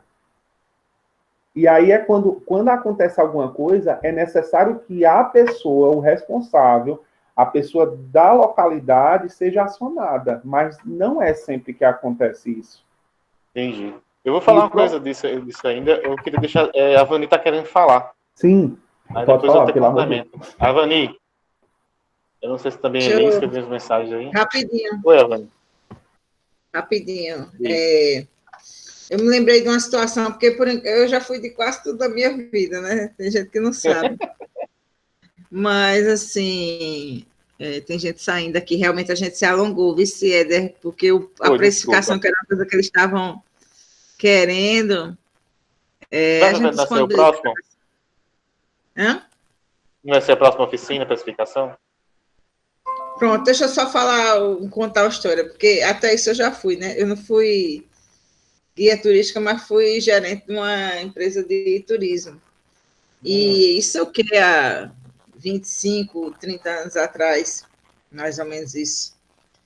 E uma vez eu tive que viajar como levar uma caravana grande, que era mista, que tinha parte aérea, parte terrestre, enfim, muita gente.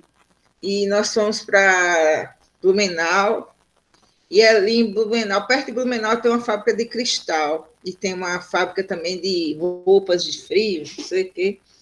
Isso há 30 anos atrás. E isso que Vitor colocou aí, eu me lembrei automaticamente quando ele falou.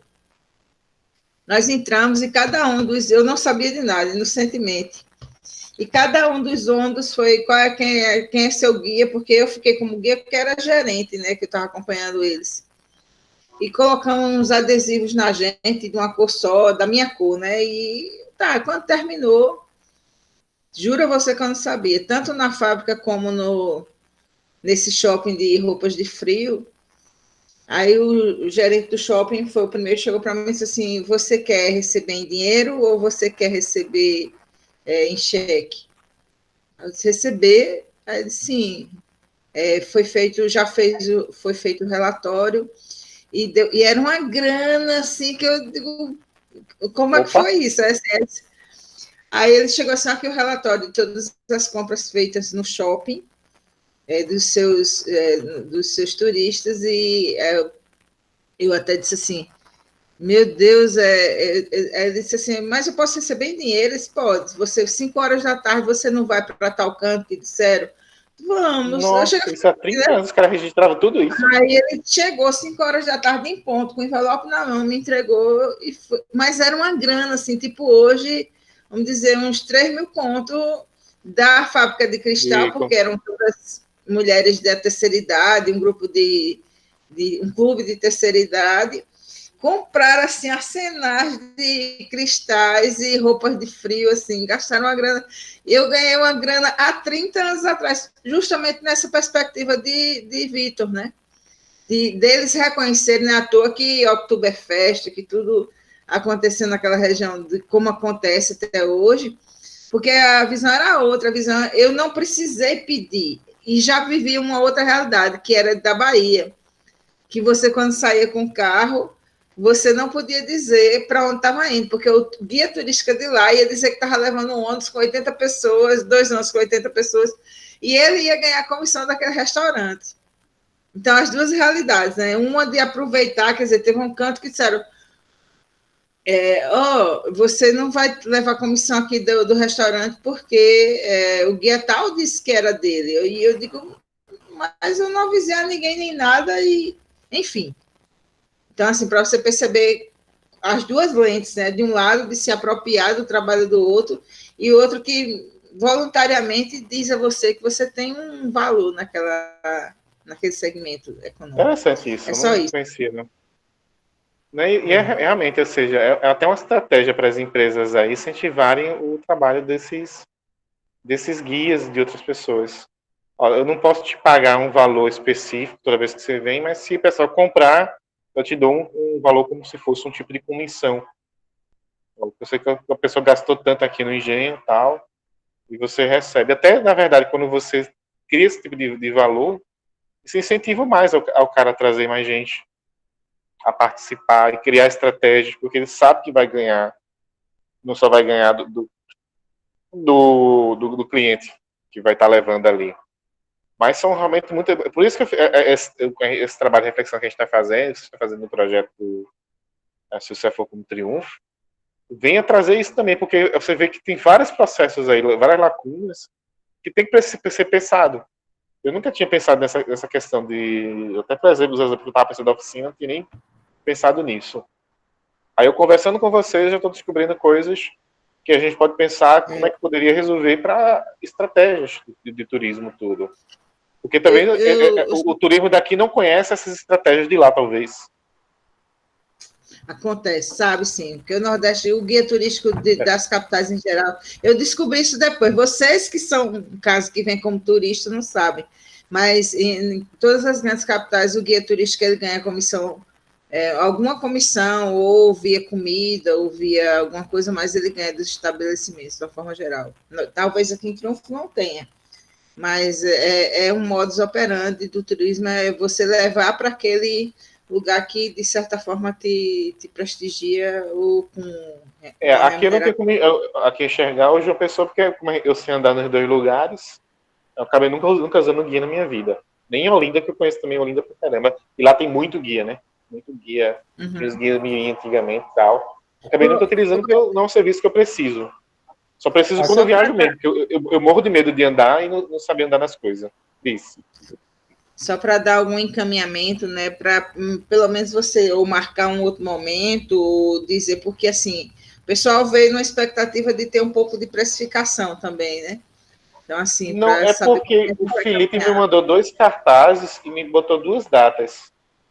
Uma seria sobre economia da cultura e a outra seria sobre precificação. Aí eu só preparei economia da cultura.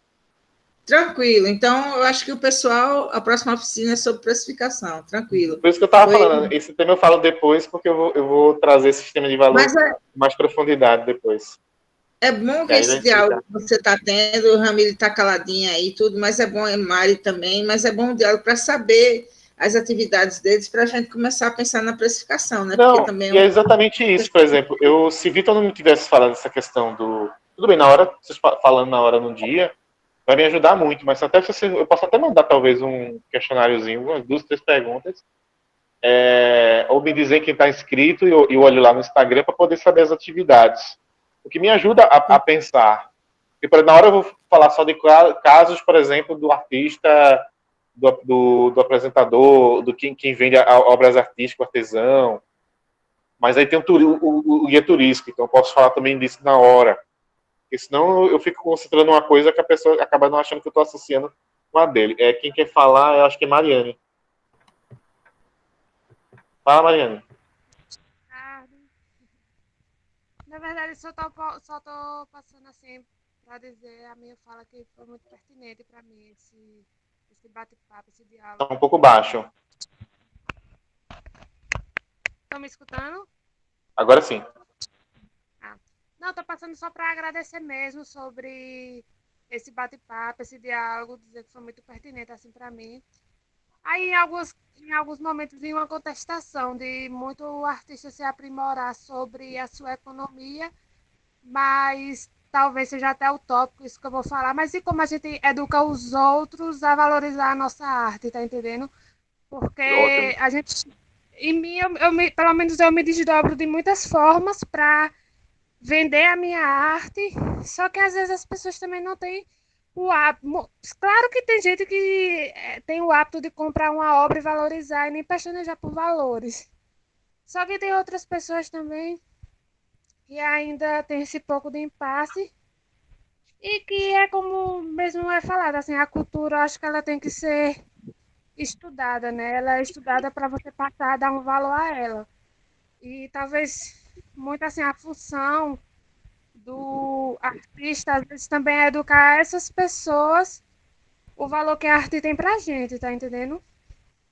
É isso mais que eu quero falar, assim, de o quão eu valorizo a minha arte e o quão eu externalizo isso para as pessoas, mesmo que não tenham esse conhecimento sobre a arte, sobre a cultura, sobre essa vivência, passe a valorizar, tá entendendo? Porque é um processo bem árduo, assim, pelo menos para mim, eu peço muito. Mas É, claro que agora já está respeitando também, sabe? e Vitor colocou uma frase aí que compatibiliza com o que você falou. E fazer uma ponte com os outros artistas para a venda do produto deles. Aí tem essa Isso, dificuldade de articulação também para um ajudar a vender o outro. é Eu vejo, isso. inclusive, não sei se vocês sabem, ali no Alto do Moura, em Caruaru, tem um processo que é bem curioso. O Alto do Moura, o pessoal geralmente vai para o meio do alto, né, da rua principal que tem os artesanatos. Aí o que acontece? O cara lá da frente é o mais valorizado, é o que vende mais, porque o pessoal passa principalmente para a primeira rua. Não é o que vai passar nas outras. Eu sou do turista que vem toda a rua. Eu vou aonde os outros não estão. Mas a maioria vai para o meio, né, para o povão.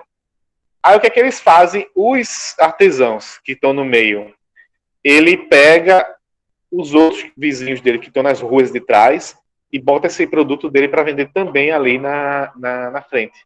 Ajuda porque diversifica, você tem mais de um tipo de trabalho ali para poder apresentar. E também é uma forma de um atravessamento solidário. O cara geralmente não cobra nada, porque é vizinho, tu não está ajudando o outro, e ele valoriza, mas é um processo. De fato, Mariana, ou seja, são vivências e diálogos. Esse coletivo mesmo que você tem do plantio, eu estava vendo no seu perfil, tudo. Isso é que tem que ser gerado. Esse primeiro diálogo que vocês estão fazendo aqui já é semente. É semente que vocês vão germinar em algum momento em outras atividades, outras ações. Mobilizar mais, participar mais, e as pessoas entenderem esse valor que vocês podem um dar ao outro e fazer com que essa pergunta que você fez, tudo eu estou anotando aqui, porque eu também estou refletindo, até para a oficina que a gente for fazer, ou até outros momentos que a gente possa fazer comigo ou outras pessoas. Porque isso que você coloca, ou seja, de como é que vai pensar, ou seja, eu vou conseguir convencer o outro a valorizar a minha arte, esse talvez seja a principal dor de vocês. Como é que eu valorizo o consumidor, valorizo a minha arte, meu produto, meu trabalho de guia? Como é que eu faço ele entender e convencer ele? Isso é um trabalho difícil, é arte de convencimento, é diálogo, mas isso é algo que a gente pode pensar de fato. E eu vou refletir sobre isso. Alguém tem mais? Mariane. Só para fechar assim, a fala de Vitor, né, para ressaltar, é isso mesmo, né, ponto. Também o artista está aberto para divulgar os outros artistas também e se fortalecer, se apresentar. Eu confesso que estou nesse processo assim, de me abrir mais e está sendo libertador, porque o fortalecimento é o coletivo. Isso está sendo massa. Né? Perfeito. Mas é isso E mesmo. obrigada a todos. Todo desenvolvimento hoje em dia, de qualquer tipo de trabalho, tem que ser colaborativo e compartilhado. Trabalho que se faz individual, a pessoa não consegue crescer mais. O trabalho é colaborativo e compartilhado, e eu posso até acrescentar, afetivo. Afetividade também, eu acho que é outro mote para se pensar dentro das relações de trabalho, de produção, nas relações de consumo. A afetividade é primordial. E vocês têm um trabalho que desenvolve isso. Muita afetividade. Diz, Victor. Eu vou ser bem audacioso, e se os demais quiserem me corrigir, mas eu acredito que a principal dificuldade de Triunfo, de maneira geral, é que as pessoas têm que entender que o ciclo econômico não pode ser centralizado. Eu não posso vender só meu serviço, eu tenho que vender o de Mário, de Ramiro, de Filipe, de Avani, aí sucessivamente. Por quê? As pessoas vêm comprar, vai ter uma frequência de compra do meu, mas eu posso fazer frequências de compras dos demais. E aí é quando a gente preenche um ano todo, 12 meses, né? E é esse ponto que a gente precisa de entender, como o Mário disse do coletivo, que a gente tem que fazer a propaganda de todos, não é só minha propaganda. Perfeito.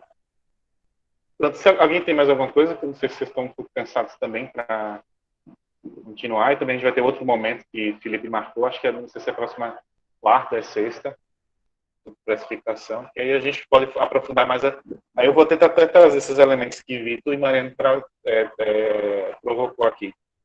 E a gente trabalha diálogo com a parte de precificação. Pode ser? A gente pode encerrar? Ou alguém tem mais alguma questão?